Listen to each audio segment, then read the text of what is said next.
Y lo que hemos observado es que los usuarios cada vez más quieren periodos de uso, digamos, del vehículo más cortos. ¿Por qué? Pues porque la vida te cambia. De hecho, hay alguna estadística por ahí que dicen que en Estados Unidos el usuario medio prefiere ir al dentista antes que ir a un concesionario a negociar la compra de su vehículo. Pero sí que estos modelos híbridos yo creo que van a dar esa flexibilidad de que a lo mejor en lugar de pasar de esos 2 y pico coches que hay casi por familia a bajar esa media, ¿no? Me lo ponen facilísimo. O sea, es que yo me puedo suscribir a un coche en 5 minutos y tengo el coche mañana. Y si no me gusta, pues dentro de un mes me cambio de coche.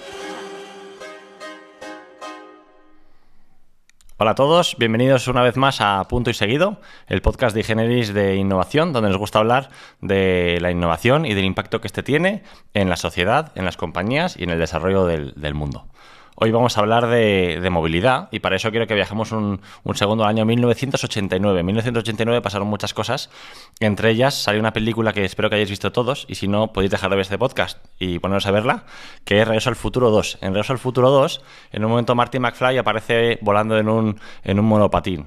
Y eso apuntaba al año 2015, ¿no? Estamos en el 2024 y seguimos yendo básicamente en los mismos coches que hacía muchos años. No estamos yendo todavía en aerotaxis. El coche autónomo parece que no ha llegado todavía o no es una realidad en muchas ciudades en las que nos movemos.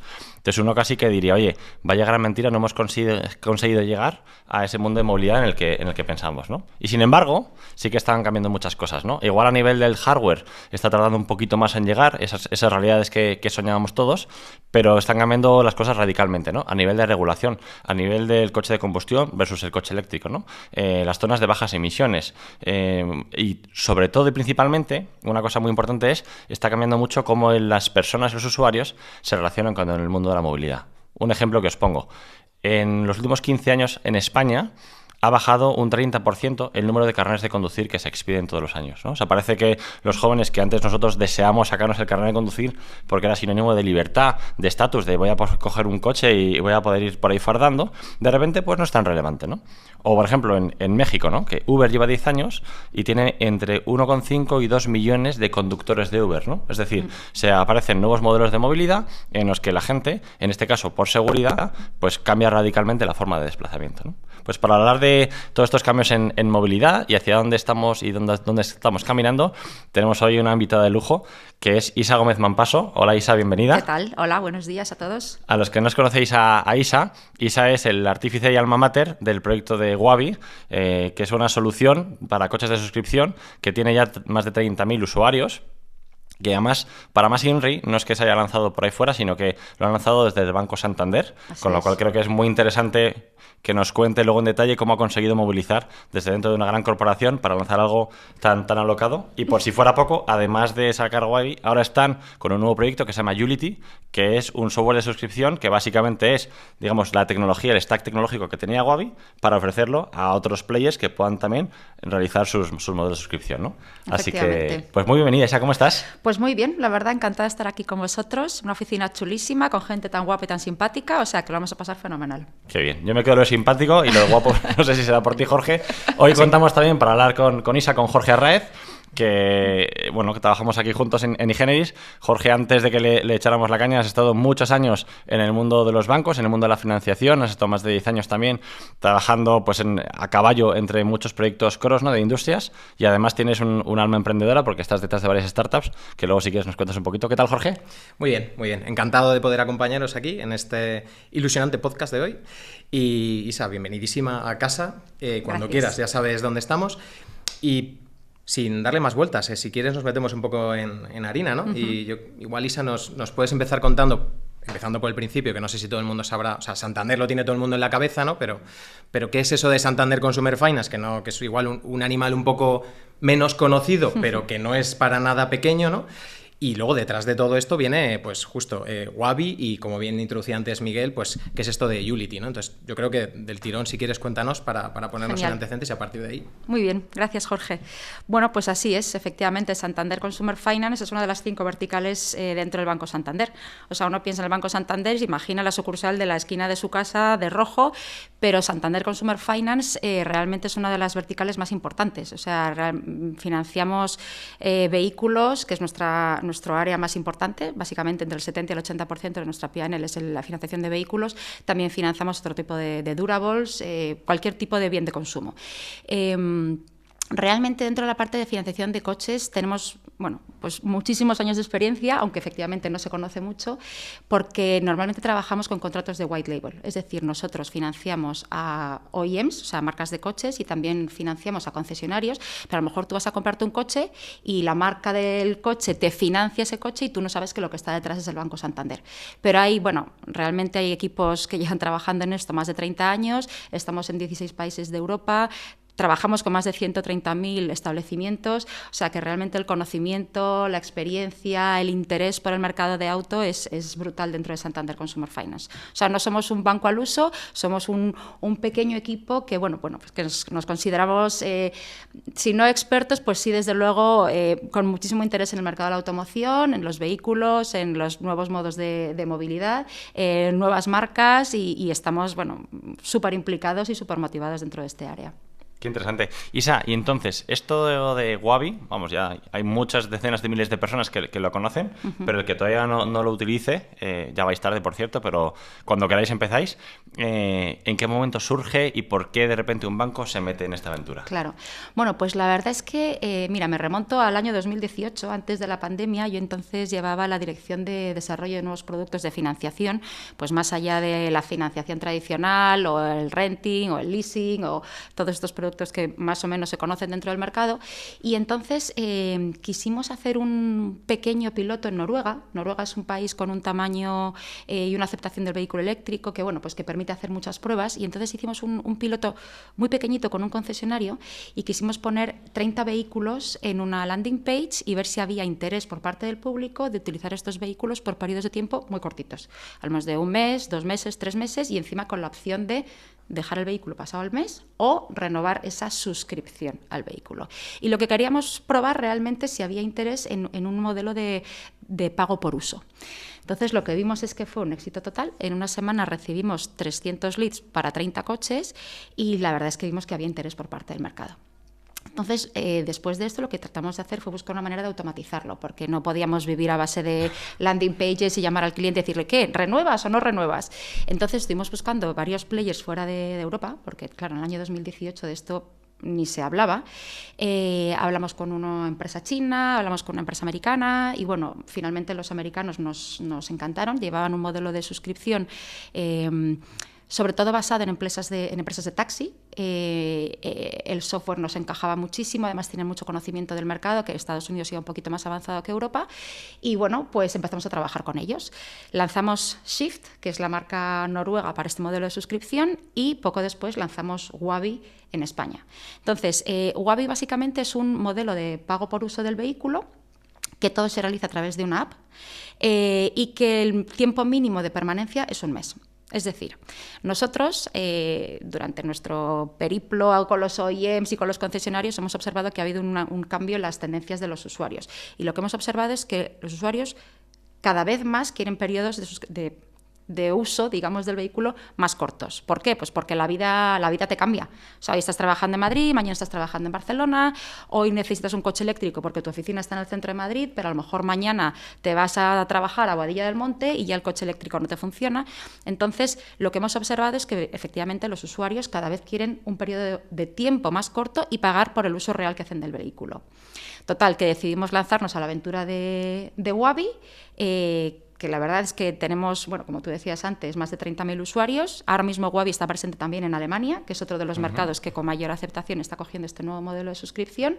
Y como mayor área de investigación, y que también hemos lanzado, es una vez que hemos visto que este software funciona muy bien y este modelo de negocio tiene mucho éxito, pues estamos haciendo un software as a service de nuestro software de suscripción y lo estamos utilizando para otro tipo de mercados, como por ejemplo flotas. Nos mencionabas antes que en Ulity, ¿no?, que es la plataforma, o el nombre que habéis puesto a la plataforma que estáis comercializando, estáis ya en 7 países, ¿no? Sí. Y creo que solo lleváis como 2 o 3 años en esto, o sea Sí. que, bueno, va a empezar, enhorabuena. Primero por, o sea, los que conocéis el mundo de las grandes corporaciones, es muy difícil movilizar y convencer, o sea que enhorabuena por conseguirlo, y enhorabuena por la aceptación del mercado, que tú puedes estar convenciendo internamente, pero que externamente no funcione, ¿no? O sea que yo creo que es muy interesante. Ahora y mi por pregunta... el salto mortal, ¿no? Porque al final el salto mortal de pasar de la banca de financiar un coche a lo que estás comercializando es un software, hay un salto mortal, yo creo que también es muy valorable. O sea, que no es con los mismos mimbres que había antes, ha habido un buen cambio ahí. O sea, que eso yo creo que es... Bueno, lanzar en los 7 países en básicamente 3 años ha sido un reto. Realmente, además somos un equipo pequeño, o sea, nosotros somos 20 personas y el equipo de desarrolladores, que también es un equipo pequeño, pero están dentro de nuestro grupo, para lo cual, o sea, que eso para nosotros era muy importante. Es verdad que nos hemos apoyado también los equipos locales de Santander Consumer Finance y eso también ha servido de mucha ayuda, porque bueno, pues nos ha dado un soporte, una infraestructura para poder llegar a otros países. Pero sí, ha sido un reto y ahora podemos decir, bueno, pues mirar hacia atrás y decir, oye, pues estamos contentos porque a través bien del software as a service de Unity o bien a través de nuestra marca propia Wabi hemos conseguido llegar a 7 países, oye, y si Dios quiere, pues seguiremos. Isa, y comercializar Unity viene de, o sea, así como el testeo para Wabi, oye, vamos a probar hacia el mercado final con una landing. Con Unity, o sea, ¿qué sucede? ¿Os lo empieza a pedir gente o veis una necesidad en los OEMs que se os acercan? Oye, ¿cómo habéis montado esto? Es un poco, ¿cómo funciona el mundo B2B, el empezar a ver si esto tiene sentido? Bueno, pues efectivamente nosotros empezamos con Wabi, pero los OEMs, las marcas de coches, yo creo que están obviamente viendo también este cambio de tendencia. Entonces, los OEMs también observan que los clientes cada vez quieren periodos más cortos, los clientes, bueno, quieren una relación más sencilla con su coche. De hecho, hay alguna estadística por ahí que dicen que en Estados Unidos el usuario medio prefiere ir al dentista antes que ir a un concesionario a negociar la compra de su vehículo. O sea, imagínate el ese dentista. Es el nivel que tenemos, ¿no? Exacto. Con lo cual, oye, pues quizá hay que pensar en cómo hacer este camino de una manera más sencilla, más online, con precios mucho más transparentes. Oye, yo quiero saber lo que voy a pagar al principio y al final y cuánto tiempo. Y luego otro de los temas que también es importante es que al final el coche lo tenemos parado pues el 90-95% del tiempo. Entonces es una inversión muy grande para las familias, la segunda inversión más grande de las familias para tenerla parada el 95% del tiempo. Con lo cual realmente los OEMs y nosotros como su socio del área financiera lo observan. Entonces, al ver que, bueno, pues que Wabi es un modelo que tiene aceptación en el mercado, pues nuestros OEMs con los que trabajamos también nos dijeron, oye, ¿podríamos hacer un Wabi para mí? Y al final es nuestro socio y nosotros hemos claro, sido capaces de utilizar nuestro software que está adaptado a este modelo para ponerlo a disposición de los OEMs. Y a través de estas asociaciones hemos lanzado el software as a service en varios países, pues por ejemplo en Italia o en Francia recientemente o en Suecia o en Noruega también. Entonces, a través de esta construcción hemos ido adaptando nuestro software y luego otra de las áreas que estamos explorando y para las cuales tenemos un piloto ya lanzado en Polonia es el software para flotas. Entonces, tenemos un piloto dedicado a una aplicación de ride-hailing, de taxi, por la cual los conductores pueden suscribirse al vehículo. Todo funciona de manera online, son vehículos que están preparados para ser conducidos, son el clásico vehículo que se utiliza dentro del mercado de ride-hailing y la verdad es que nos está yendo muy bien.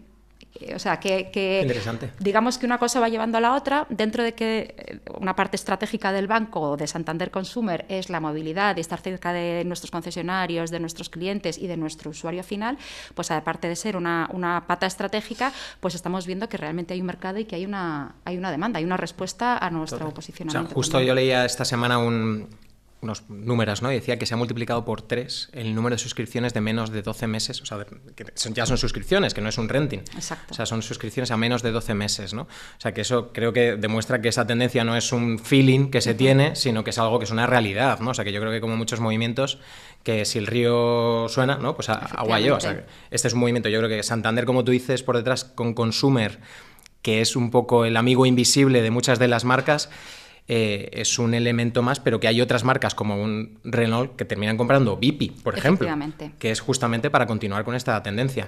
Nosotros en concreto en esta casa, sin meternos mucho, en el pasado montamos eMove, que ahora es Free to Move, y Free to Move está metiéndose precisamente también en temas de suscripción, que venía de ser un car sharing. O sea, yo creo que justo la tendencia está yendo ahí a rellenar ese hueco, ¿no? Porque hay las empresas de renting están llegando a la suscripción, los de car sharing están intentando entrar ahí, ¿no? O sea, hay otras empresas, o sea, yo creo que desde luego el mercado se está moviendo hacia ahí y hay números que lo demuestran, ¿no? O sea, que totalmente. Yo me imagino que también aquí, por un lado, a nivel de usuario final, está, bueno, como la incertidumbre de hacia dónde va tu futuro, de lo que decías tú, Isa, ¿no? Y es que trabajo aquí, en unos meses me muevo. Por otro lado, igual también el rol que juega el vehículo cambia un poco, ¿no? O sea, antes hablamos también de que el vehículo antes era el estatus, ¿no? O sea, soñabas con tener, pues no sé si era, o el Audi A3, o el Seat Toledo, no sé, a cada uno el que le guste, ¿no? Pero que me imagino que era una parte un poco más aspiracional y quizá esto se desplaza más hacia algo funcional y el estatus viene por otros, ¿no? Aparecen otros huecos que no sé si serán los relojes o las zapatillas, ¿no? Pero como que igual aparece un poco la tribu urbana, pues va evolucionando un poco, ¿no? Pero también hay una parte de incertidumbre y de regulación. O sea, yo creo que nunca ha habido tantas alternativas tan difíciles de entender por el usuario. O sea, y no digo por la parte de suscripción y demás, que es justo lo más sencillo, sino que si tú vas a comprarte un vehículo, de repente te empiezan a hablar que sí, el híbrido, pero es híbrido enchufable. No, pero es el etiqueta 0, pero no lo enchufas. Pero luego tienes el eléctrico, pero no tiene autonomía. Luego tienes el diésel que está tirado de precio porque ya no los van a quitar. Claro. Pero ¿los van a quitar para ti o no está muy claro, ¿no? Entonces me imagino que también te genera una cierta ansiedad de decir, oye, a ver si me voy a columpiar y me voy a dejar un dinero en algo que luego me lo como con patatas que encima no lo puedo vender. Totalmente. ¿no? O sea, yo creo que ahí el cliente está confundido.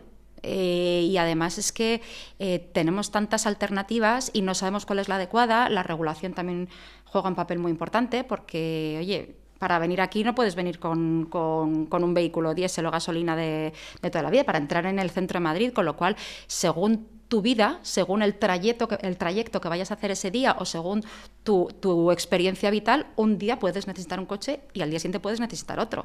Entonces, yo creo que antes de lanzarse a la compra de un vehículo que, primero, como os decía, son contratos de financiación para mucho tiempo, es una inversión muy grande, es una decisión difícil, pues dices, joder, es que me lo ponen facilísimo. O sea, es que yo me puedo suscribir a un coche en 5 minutos y tengo el coche mañana. Y si no me gusta, pues dentro de un mes me cambio de coche. O sea, ¿por qué complicarse en una toma de decisión que puede ser una toma de decisión muy sencilla? Y efectivamente, con el tema del vehículo eléctrico, yo creo que ahí hay un challenge. O sea, para circular por Madrid, el vehículo eléctrico es maravilloso. Pero en el momento en el que te tienes que ir a Boadilla del Monte, pues a lo mejor tu coche eléctrico no llega. O a lo mejor pues llega fenomenal, pero pasados 3 años, oye, la batería pues ya no se carga como se cargaba antes. Entonces hay una incertidumbre que también es lógica por parte del cliente. Entonces vamos a facilitarle esa toma de decisión que en un momento dado ha sido una decisión complicada y ahora la podemos hacer de una manera mucho más fácil.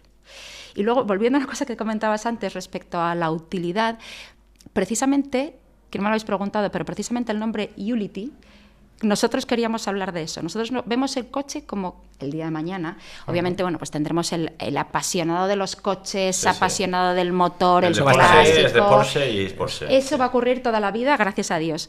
Pero luego hay otro tipo de personas que dicen, es que a mí me da igual el coche. Es un medio para un fin. Exacto. Quiero meter las sillas de mis niños y quiero llegar a mi casa al Pantano de San Juan. Punto, no me interesa nada más. Me da igual que sea en este coche o en otro. Para ese tipo de cliente, nosotros vemos que puede ser nosotros llamamos el Vehicle as a Utility o Car as a Utility. Es decir, tú pagas una cuota mensual con todo incluido, tu mantenimiento, tu cambio de ruedas, tu seguro, tu servicio de asistencia en carretera, todo, y sabes que a cambio tienes un medio de movilidad. Entonces, nosotros, esa es un poco la filosofía o el a dónde queremos llegar. Es verdad que ahora mismo vivimos en unos tiempos en los cuales todo convive y sigues teniendo, sí, bueno, pues la persona que financia su coche a 60 meses, oye, o su furgoneta para transportar sus mercancías, tienes el chico joven que se mueve en patinete y tienes, oye, pues otro tipo de clientes que lo que quieren es suscribirse a un coche porque su vida va cambiando. Entonces, bueno, pues tiene que haber alternativas para todos. Jorge, sí. Tú que has mirado mucho de los economics de todo esto, además, ¿es mucho más caro la suscripción? O depende de cómo lo uses, más o menos, ¿es un uso caprichoso o cómo...? O sea, los números al final, hay algunos estudios que han salido últimamente, ¿no? Y al final hay como un punto en el cual empieza a ser casi más rentable tener el coche y hay otro que tiene muchísimo más sentido suscribirte, pero además por la propia flexibilidad que te da, y no solo a la suscripción del coche, sino además utilizar todas esas otras herramientas, ¿no? O sea, yo creo que salía hace unos pocos meses un estudio de Oliver Wyman que justo hablaba de como que entre los 11 y los 15.000 kilómetros que hagas al año, si vives en zonas urbanas más o menos grandes, un Madrid, un Barcelona, un Valencia, ¿no? A lo mejor en un pueblo que a lo mejor es más complicado acceder a otras alternativas de movilidad, si estás en ese número de kilómetros, te puede salir mucho más barato tener un coche por suscripción y utilizar coches con conductor que tener tu propio coche, porque al final tampoco le estás dando tanto uso y te permite esa flexibilidad de, bueno, pues como hablabas antes, a lo mejor es que este mes puedo ir perfectamente andando a la oficina o voy en metro o lo que sea, o para los 3 desplazamientos un poco largos que hago, pues utilizo al final un Uber o un Cabify o lo que sea, ¿no? Entonces, claro, yo creo que ahora justo nos estamos consiguiendo balancear, ¿no? Como esto, como un péndulo, ¿no? De repente hubo una locura por los patinetes, ahora, bueno, los patinetes es verdad que están bajando un poco, pero estamos aprendiendo a convivir con ellos, ¿no? Sí que te digo que también el 60% de las personas se terminan moviendo todos los días para ir a trabajar en coche. O sea, con lo cual yo creo que es difícil, muy en el corto plazo, que desaparezca el coche. Pero sí que estos modelos híbridos yo creo que van a dar esa flexibilidad de que a lo mejor en lugar de pasar de esos 2 y pico coches que hay casi por familia a bajar esa media, ¿no? Pues car sharings o... Bueno, y que es el 92%, ¿no? Que decías, Isa, de coches muertos de risa. Claro. También tiene un coste. Claro. Y si lo bajamos a un 60, es que además liberamos espacio en las ciudades y en todos los polos. Hablando como de alternativas de coches de suscripción, ¿no? O sea, yo tengo un Lynk & Co, ¿no? Que al final tiene esa opción de Pero vas a ponerte un Wabi, ¿no? Hemos dicho. Bueno, podría ser un Lynk & Co de Wabi, o sea, no, en este caso, en este caso, bueno, lo veremos, Isa. Ahora lo hablamos después de... Eso tenemos que hablar tú y yo. Lo vemos ahora justo después del podcast, ¿no? Lo que quería decir al final, Lynk & Co, una de las cosas que tiene, que me parecen muy interesantes, es que tú puedes tener, incluso aunque sea en propiedad del coche, puedes dejar tu coche disponible para que la gente pueda cogerlo. Entonces, tu coche puede estar en suscripción para ti, o sea, tú lo tienes suscrito, pero además lo puedes poner como un car sharing para que otro te lo pueda suscribir. Subarrendarlo, ¿no? Claro, entonces lo subarrendas. Entonces estás generando también, que también tiene mucho sentido al final por el tipo de usuario que lo está contratando. Un coche de suscripción, pues está acercándose, la marca claramente se ha posicionado ahí como un coche flexible, ¿no? Como ese coche que no quiere estar parado el 90 y pico % del tiempo, ¿no? Como un coche de, oye, yo te doy la flexibilidad en general que tú creo que lo vas a querer utilizar, pero además, ¿no? Pues puedes dejarlo al mercado, ¿no? Yo creo que son esas alternativas que van saliendo, ¿no? Que igual Unity en algún momento termina yendo hacia ahí, no sabemos, ¿no? Y bueno, y los modos combinados. Ahora mismo, pues efectivamente, tú puedes ir a tu oficina, tú vienes aquí, estás en Madrid, pues oye, me cojo un taxi para venir aquí, o un ride-hailing, pero luego resulta que me voy de vacaciones y no me voy a ir en taxi. Total. O no me voy a ir en car sharing, o no me voy a ir en un BlaBlaCar a lo mejor, porque tengo que llevar a mis hijos, y tampoco puedo alquilar un coche un mes, porque ponte a alquilar un coche de rentacar un mes. Es un dineral. Entonces, yo creo que lo ideal es que haya usos combinados, pero siempre pensando, y un poco haciendo referencia a lo que tú decías, a optimizar el uso de la flota actual. Es decir, no queremos tener el coche parado el 95% del tiempo. Ok, pues entonces utilicemos ese coche para otras finalidades. Es decir, podemos reducir la flota a base de tenerla utilizada muchas más veces o mucho más tiempo. Y eso al final yo creo que repercute en ciudades, oye, pues con menos coches o con coches más utilizados, con más espacio para las personas, más espacio para disfrutarlas y al final pues eso es riqueza para todos, ¿no? Sí, que durante el año necesitas un Smart, pero que igual cuando te vas de vacaciones con todos los bártulos necesitas un coche más grande, que es así como tan básico como eso, ¿no? O sea, que al final... Efectivamente, oye, o lo que te decíamos antes, tú quieres probar un coche eléctrico durante un tiempo a ver si es el coche que a ti te convence. Total. O un coche híbrido. Total. Dices, a mí este coche lo aparco bien, me compensa porque quiero entrar en Madrid, quiero probar el uso realmente o el consumo realmente que tengo con un coche eléctrico. Oye, o a lo mejor quiero utilizar un coche eléctrico durante 3 años y luego lo quiero devolver. O sea, puede haber usos puntuales dentro de la suscripción, pero lo que nosotros estamos observando y estamos aprendiendo es que, por ejemplo, el usuario medio de Wabi se queda 11 meses.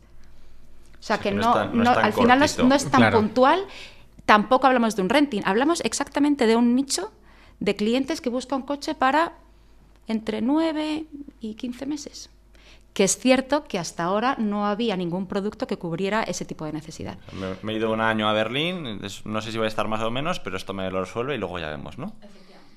Vale. Oye, Isa, me imagino también que aquí, o sea, todo esto que conceptualmente hablamos y tiene sentido, luego trae muchos desafíos, ¿no? O sea, hay un desafío tecnológico, ¿no? Y que también me imagino que por eso tiene sentido que toda la inversión y el trabajo que habéis metido en ser capaces de crear esta tecnología que optimiza los usos de los coches, los localiza, activa, desactiva y demás, un OEM, digo, oye, igual si me la cedes, pues me puede tener sentido. Pero también está los propios activos, ¿no? En esta sociedad en la que parece que nadie quiere poseer las cosas y demás, las cosas son de alguien las tiene que cuidar. pero alguien las tiene que explotar también, ¿no? O sea, me imagino que también como que el rol del asset holder aquí es fundamental y ¿qué peso le da eso en el banco, ¿no? Bueno, a ver, para nosotros es fundamental y por eso yo creo que también es parte del apoyo que recibimos del banco o del apoyo que nosotros también prestamos al banco. Es una buena combinación.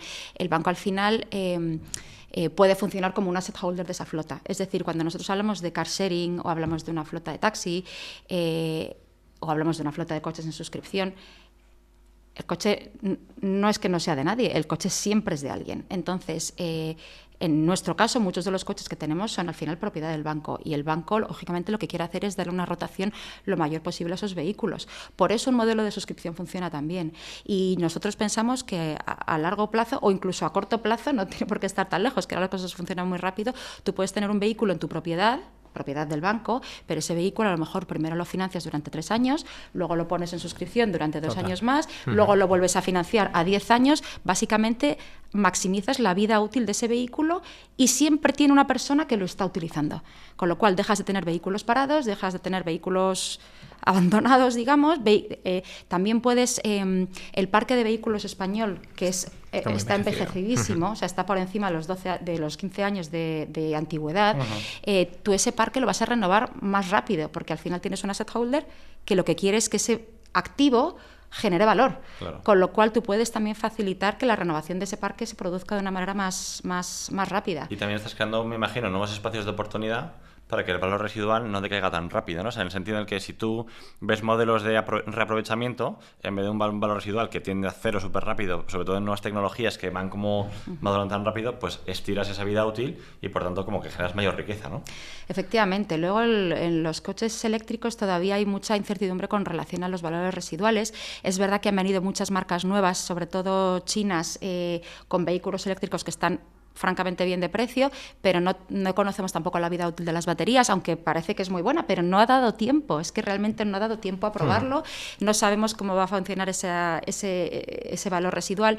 Entonces, cuando tenemos un asset holder que maximiza la utilización de ese vehículo durante el tiempo que ese vehículo está en la carretera, pues también tú puedes tener un pequeño colchón que te permita aprender de cómo funcionan estos coches y no meterte en un problemón. Y al final es casi una herramienta más, ¿no?, que dispone el banco a la hora de llegar a esos acuerdos, ¿no?, con los OEMs, como decías, y el otro stakeholder tan importante en la ecuación, que son los concesionarios, ¿no?, que al final es esa figura que está ahí, que no sabemos muy bien qué va a pasar, pero que al final tienen una herramienta más para esos coches que tienen ahí, que o bien los compran de segunda mano, o bien los tenían en la campa por lo que sea, ¿no?, y le pueden dar una utilidad, porque como decía Miguel, si no ese valor residual va en picado desde el momento que lo tienen ahí, ¿no? O sea, yo creo. Y luego también es verdad que el sector de los concesionarios también está cambiando muchísimo. O sea, hay un proceso de concentración muy grande, cada vez hay menos concesionarios pequeñitos, sino que se van haciendo grupos de concesionarios muy potentes, a veces tan potentes como una marca o incluso más potentes que una marca de coches.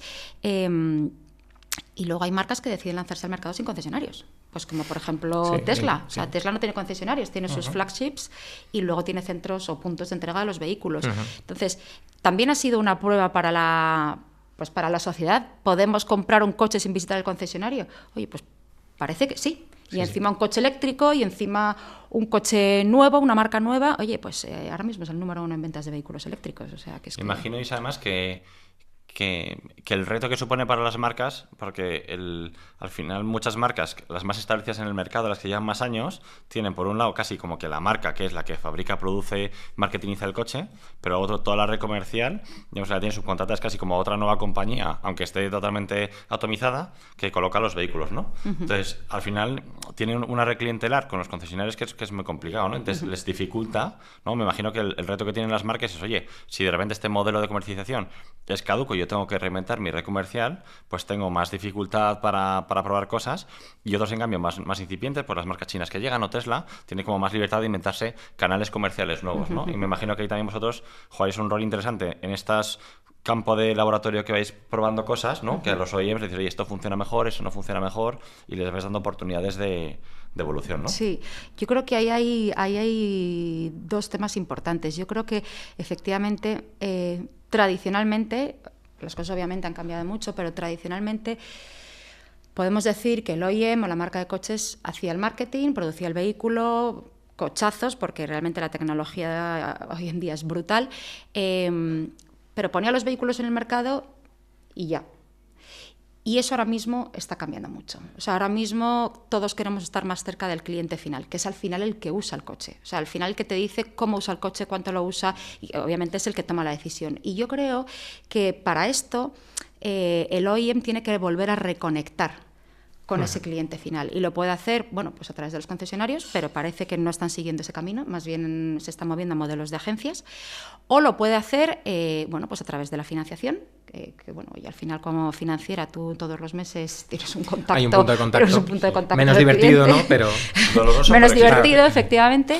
O lo puedes hacer con este modelo de productos, modelos de pago por uso. Tú al final dices, oye, este vehículo, este señor lo está queriendo renovar todos los meses. Claro. Y me está diciendo, oye, ¿qué tal si dentro del precio me metes el precio de la sillita? ¿Sabes? O ¿qué tal si el punto de entrega de este coche me lo llevas a mi casa, en lugar de tener que ir al concesionario? Entonces, realmente estás obteniendo información de primera mano y puedes reaccionar. Entonces, el tener esa relación con el cliente es súper valiosa. Y luego, el segundo punto al que quería hacer referencia es, bueno, el coche conectado. Eso es otra de las transformaciones de este sector que yo creo que es, bueno, el mundo de los datos, que es brutal, que a nosotros realmente nos interesa muchísimo porque en el piloto que te comentaba antes que estamos haciendo en Polonia son vehículos de taxi. Nosotros utilizamos nuestra plataforma de igual manera que se utiliza Wabi, pero es una flota, estamos hablando de una flota de vehículos. Entonces empresas de taxi pues pueden suscribirse a esos coches. Estos vehículos están geolocalizados, o sea, es algo que se puede hacer por la regulación sin ningún problema en Polonia.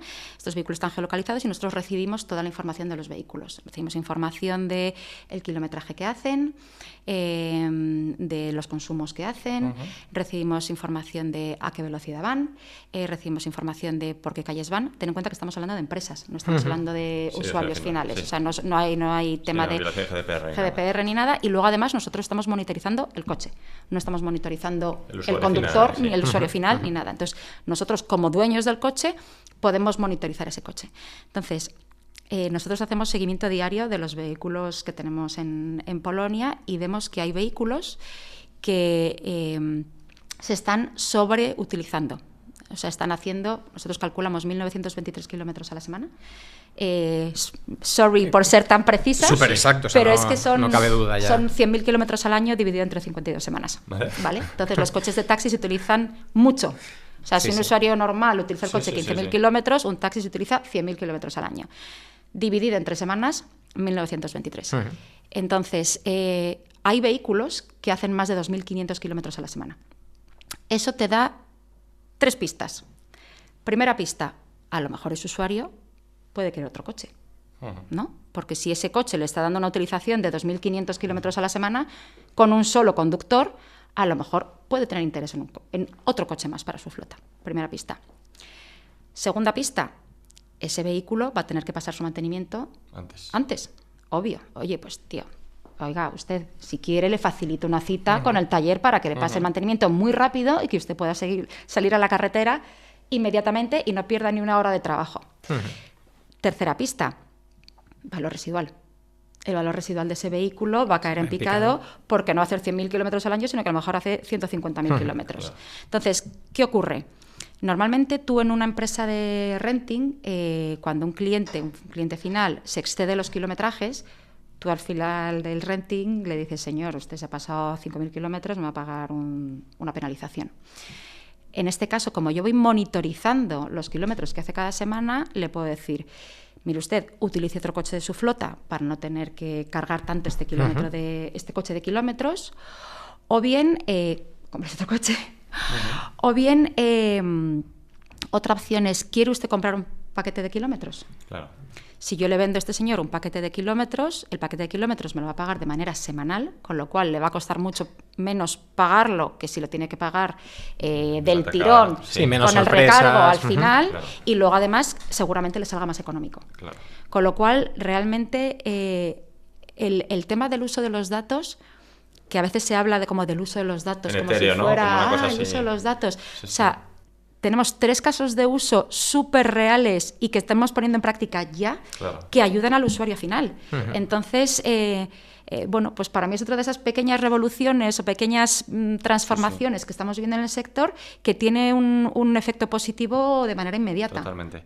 Isa, acabas de decir una frase con la que quiero incidir, que es, oye, impacto en el usuario final, ¿no? A veces cuando se habla del futuro de la movilidad parece que es como solo cosas fancy, ¿no? O sea, como, oye, pues los patinetes o la gente cool que tiene una aplicación, ¿no? Pero yo creo que también esto, entendido de una forma un poco más general, creo que crea valor de verdad, ¿no? No sé si tú tienes algún ejemplo, alguna cosa que se te ocurra concreta de, mira, que esto hemos creado un valor positivo, ¿no? O sea, que no solamente es ni sacarle más dinero sí o sí a lo que sea, ni aprender para que las grandes players sigan siendo potentes, sino que a lo mejor también en esta oportunidad puedes hacer cosas positivas. No sé si se te ocurre alguna cosa. Bueno, para mí es que es fundamental verle un motivo, ¿no? Un purpose a todo esto que hacemos, porque al final es lo que te hace levantarte todos los días. Entonces, a mí me gusta pensar que a través de Wabi y a través de nuestro software as a service de Unity hacemos que gente que a lo mejor de primeras no tenía acceso a un coche, porque no le van a dar una financiación para 40.000 euros, pues tenga acceso a un coche. Porque a lo mejor efectivamente no puede pagar 40.000 euros, pero a lo mejor sí puede pagar 400 euros al mes, ¿sabes? Sobre todo para un periodo de, oye, 2-3 meses. ¿Por qué? Pues porque lo voy a utilizar y porque lo necesito. Entonces me hace pensar que sí que hay gente, que sí que estamos dando acceso a la movilidad a gente que de manera natural a lo mejor no hubiera tenido acceso. Y luego, bueno, pues en el caso del piloto de Polonia, la verdad que es bonito porque nosotros hemos lanzado hace relativamente poco, pero ha coincidido también con el tema de la guerra de Ucrania. Ha habido muchísimos, bueno, pues personas de Ucrania que han tenido que salir, muchísimos han sido recibidos en Polonia y a lo mejor es gente que ha tenido que buscarse la vida, nada más llegar a Polonia, y muchos se han puesto de conductores de taxi o de conductores de plataformas de ride-hailing. Entonces, a mí me gusta pensar que a través de nuestro programa hemos facilitado que esas personas puedan tener acceso a un vehículo y tengan acceso a un medio de vida. Y tengo que decir que los casos que tenemos hasta ahora están funcionando de cine.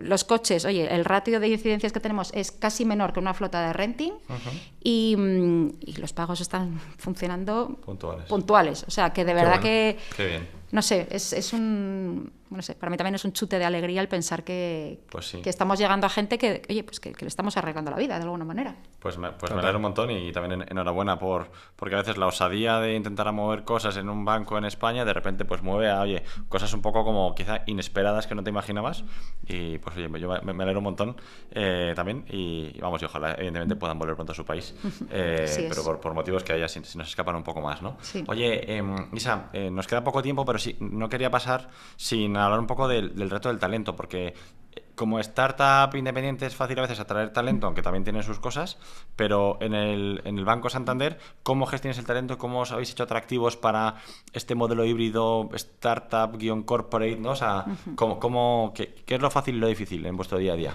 Bueno, nosotros tenemos combinación. Es verdad que ha habido mucha gente que hemos fichado fuera del banco, pues oye, gente con otro tipo de conocimientos también, oye, pues a lo mejor mucho más cercano, por ejemplo en marketing, pues gente con experiencia de agencias, mucho desarrollador, gente con un perfil de producto, a lo mejor con más experiencia en DMS, que son los sistemas de gestión de los concesionarios. Entonces es verdad que hemos traído, bueno, gente de Business Intelligence, hemos traído gente de fuera, gente con muchísimo talento. La verdad es que el proyecto es chulo, con lo cual no resultaba difícil venderlo, pero al final nosotros también somos una startup dentro de un banco, entonces necesitamos un equipo pues legal potente, un equipo de riesgos, un equipo de tecnología, un equipo también de ciberseguridad. Entonces, todos estos equipos nos han ayudado también a ser lo que somos, porque al final, bueno, pues como cualquier empresa tienes que tener unos pilares muy importantes. Nosotros tenemos el conocimiento que hemos adquirido en el banco, también la gente de apoyo dentro de los países. Yo sin mi equipo polaco no sería nadie. Entonces, la verdad es que hemos tenido mucha gente de fuera, sobre todo para cubrir esos roles que no teníamos dentro del banco y que además han aportado un frescor y una alegría que es un gusto, pero es verdad que también hay roles fundamentales dentro del banco que hemos tenido que apoyarnos en ellos. O sea que... Y luego además en el banco hay muchísimas iniciativas, hay un montón de programas pues de Mundo, que es como para pasar unos meses fuera de tu ubicación y estar en otro país. Bueno, hay muchísimo... Bueno, está el Santander Women Network que también ayuda a que haya mujeres en puestos de dirección, entre otras cosas. Hay muchísimos programas de igualdad. O sea, la verdad que dentro del banco hay muchísimas iniciativas de diversidad, o sea que que no, tampoco ha resultado difícil. Sí, qué bien. Isa, ¿y tú ya como mujer, porque estás al final a caballo entre el mundo financiero y el mundo de la automoción, que desde luego en la automoción claramente mayoría masculina, en el financiero no sé cómo estarán los ratios, pero históricamente yo creo que también era más mundo de hombres. Llevas ya un montón de años en esto y un poco por el perfil y por lo que cuentas, creo que mucho también de salir a la calle y conocer el terreno de verdad. Sí. ¿Ha supuesto un reto para ti? No sé si también para algún oyente que nos esté escuchando, si algún mensaje que le quieras lanzar, ¿no? O sea, un poco de tips que te hayan funcionado o que te hayan merecido la pena. Bueno, a mí la verdad es que nunca me ha dado vergüenza, ni palo, ni me he sentido menos por ser la única mujer en una sala llena de hombres. O sea, y me ha pasado muchas veces. Al revés, para mí yo creo que ha sido una ventaja, la verdad. Luego, bueno, hace muchos años, pero antes de estar en Santander, estuve casi 10 años en Mercedes y en Chrysler, cuando Chrysler era parte de Mercedes, y yo ahí llevaba el área de vehículos usados. O sea, yo me paseaba a los concesionarios de Chrysler, uñas negras, talleres, oye, pues este coche tiene la rueda plana, no, la rueda cuadrada, como me decían. Aprendí muchísimo, pero muchísimo. Aprendes a adaptarte, porque tú no puedes ir como una señorita de ICADE a hablar con... Oye, pues no, tú te adaptas al lenguaje. Y valoro un montón todo lo que he aprendido ahí. Y de verdad que para mí, lejos de ser una desventaja, para mí siempre ha sido una ventaja. Nunca me ha importado ser distinta, la verdad, pero nunca me he sentido menos ni he pensado que me trataban de manera distinta distinta despectiva, digamos, distinta negativa por ser mujer. Y si en alguna ocasión ha podido ocurrir, y esto para mí es una motivación más para seguir trabajando. Y no quiero que suene a cliché, pero al final yo soy perseguidora y persigo y oye, pues la rubia esta loca que persigue, bueno, pues esa soy yo. Pues una rubia muy legal, muy bien. Sí. Me parto. Muy bien, Isa. Pues oye, vamos a hacer unas preguntitas rápidas si quieres para ir cerrando, porque yo podría estar hablando horas y preguntando, porque además el tema es que, Murida, me parece fascinante, súper interesante, además que toca como 7 palos desde el consumidor final, la financiación, los assets y demás, pero me imagino que la gente que está escuchando en algún momento querrá parar y están todos adictos, entonces no pueden parar el podcast, así que vamos a ponérselo fácil, ¿vale? Preguntas rápidas, respuestas rápidas, ¿vale? Isa, un hecho, un fact de ti o de tu carrera que poca gente conozca. Yo he cantado en un grupo musical. ¿De qué estilo? Pues de tipo pop. Cantábamos versiones de Blondie, de los Beach Boys, de un montón de músicos de los 70 y de los 80. También algunas versiones con mi hermano, que es un genio de la música. Y es lo que más me gusta del mundo. O sea, a día de hoy ya no canto en grupo, canto en la ducha. Pero estás sufriendo por tener el micrófono y estar hablando en vez de cantando, ¿no? Total. Bueno, es un jardín en el que se ha metido ella sola. Ella sola va a salir. No sabemos cómo, pero ella sola va a salir. Ahora veremos si se lanza. Isa, un trabajo para el que tú nunca te contratarías. Para el que yo nunca me contrataría.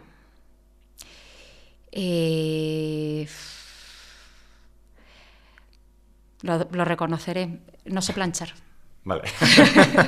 Pero no, has elegido una cosa que además tiene pinta de que te aburre, que te mata. Lo siento, pero es que una vez intenté planchar, hace muchos años intenté planchar una camisa y la quemé, y entonces decidí que eso no era para mí. Muy bien. ¿La vida de quién te habría gustado vivir? Me gusta mucho la vida de Berta Benz. No sé si conocéis la historia. Berta Benz es la mujer del creador del coche. Berta Benz es una mujer súper innovadora para su época. Su marido era un ingeniero que inventó el coche, pero no conseguía ponerlo a la calle, no conseguía comercializarlo. Entonces, un día ella cogió el invento de su marido, se fue con los niños de Mannheim, en Alemania, donde ellos vivían, a Pforzheim. Y le dejó una notita a su marido que dijo: he cogido el coche para ir a ver a mi madre, me llevo a los niños. El coche, eso fue una aventura brutal. Esa historia de verdad que os recomiendo que la leáis.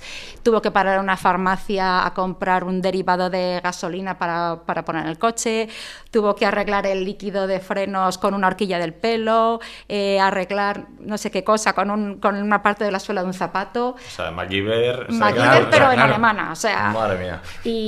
y bueno, y consiguió llegar a su destino, y fue una gesta que salió en todos los periódicos, y bueno, a través de eso consiguió empezar a dar a conocer el gran invento de su marido, sin el cual, pues oye, pues casi ningún... Vamos, yo desde luego no estaría aquí hablando de coches, o sea, que es una tía... Para mí es realmente un ejemplo a seguir. También perseverante. Pues mira, yo no la conocía, yo tampoco. O sea, que interesante. Pregunta, Isa, divertida. Ahora has tenido miles de reuniones. ¿Cuál es la pregunta más tonta que has hecho en tu vida? Si es que has hecho alguna. A mí se me ocurren decenas mías, pero... Bueno, no fue una pregunta, pero fue una situación rarísima.